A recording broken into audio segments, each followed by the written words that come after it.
Welcome to Chapter 7, Deviance and Social Control. We have certain expectation in each culture and each social group, and when people go against these norms, it's considered deviance. Any behavior that departs from social norms. Now, don't jumpstart to conclusion, because crime is a form of deviance, but there's also other forms of deviance. For example, like taboo, and simply dyeing one's hair is a form of deviance. Anything that goes beyond norms. Most behaviors tend to fall under the range of normal. Social expectations. There are two extremes and able to have this order. We have positive deviance, which is conforming to the extreme of society, trying to lead to this ideal of perfectionism, which can also lead to harm. For example, becoming bulimic is a form of positive deviance. And on the other side, there's the negative deviance, when we underconform to society. Society tends to look down upon those who break against these standards. Sociologists don't have an opinion on these reactions, but actually see what these reactions cause, and more oftentimes they're negative. Social standards are always changing over time and over different cultures. Dunkamine, remember her? Well, she says that no behavior is deviant. Deviance is a matter of social definition. So conforming in one group might be deviant in another group. So like your parents versus your friends. This happens a lot in complex society. And when you think about it, everyone is deviant in one group or another. Social control is a means for promoting conformity to norms. Internal social control is self-imposed and is acquired through socialization. External social control tends to punish and reward those in society in order to encourage desired behavior. Functionalism sees this as a device as both positive and negative outcomes. If we decide not to conform, then there'll be disorder, and we can't really trust people. However, in a negative outlook, deviance creates this domino effect when people follow the other. It adds more people to spend more time and resources in trying to correct those people. On the positive side, it creates norms, creates social groups that lead to safe havens for individuals. Deviance can also increase unity and create social change. The strain theory. The best way to describe it is with anomie. Social conditions in which norms are weak and conflict, and they always go against each other. And actually, Duncan created this ideal. A perfect example is the school system.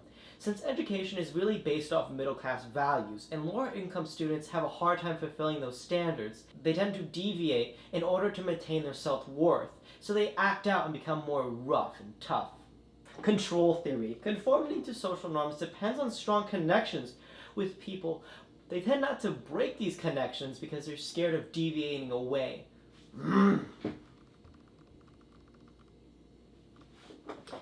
Control theory. Conformity to social norms depends on strong connections with people. They tend to be scared to break these connections with deviant behavior. And there's four ways of this happening. And there are four different ways of this. There's four different ways of this happening. There's attachment. When people grow strong ties with each other through forms of participation, like friends and family. Commitment. When someone is determined to reach a social goal, they must work hard at it to gain it. Involvement. Participation in legitimate social activities. A belief is to adopt norms and values through social promotions, conformity, and respect rules of social life. Symbolic interactionism has this theory of cultural transmission theory. It is based off the deviance as a part of subculture. Differential association theory is that deviant behavior is brought about mainly due to socialization, and that's usually because your significant other. The disadvantage, it really only pertains to crimes and doesn't really explain why it happens to people who aren't surrounded, people who act in a deviant way. Recidivism is where people return to their criminal lives after they have been in prison. This is mainly due because they keep being surrounded by social groups that promote these negative activities. The labeling theory fills this gap where deviant members exist when some members or groups label others to being deviant and fulfill those negative shoes.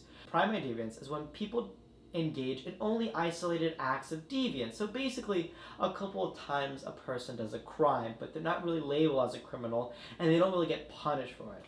Then there's secondary deviance, when the person is labeled as a deviant and takes on those lifestyles. The negative side of this is that they create stigmas of undesired characteristics or labels on the individual. So basically calling someone a mean nickname like jailbird, crazy, fat, homeless, all hurtful words for a temporary or a lifelong situation. Conflict theorists believe that the rich and the powerful create these social structures in the means of capitalistic ideals, and that deviant behavior is threatening their interests. Society needs people to behave in a certain amount of way, like believing in the government, a working class, private property, respect authority. Victim discounting, when minorities are punished more severely than those in higher class families. For say a middle class family could be considered borrowing a car, while a lower income child could be considered stealing the same car. White collar crimes is any crime committed by higher status of people, not on the street level and more on a larger economic scale, while an occupational crime refers to illegal activity by people either by their employment or personal finance pursuits. A corporate crime is a crime committed on the behalf of an organization. This is very harmful to society since it's screwing people over. Crime is a violation of the law. In order to prevent and control crime, we must know all the facts in order to correctly get down and dirty and try to fix it as much as we can. We have juvenile crime, which are violations of the law under people who are 18 years of age. Now let's move on to a more larger scale of crime. Negative reactions to different cultures. We have terrorism, which is the illegal use of violence to intimidate the government or groups of people. Transnational terrorism involves more than one country. Domestic terrorism happens within the same borders of that country. It's different than crime because terrorism is based off ideology, whether it be political or religious, and they tend to be a little more organized and a little more thought out.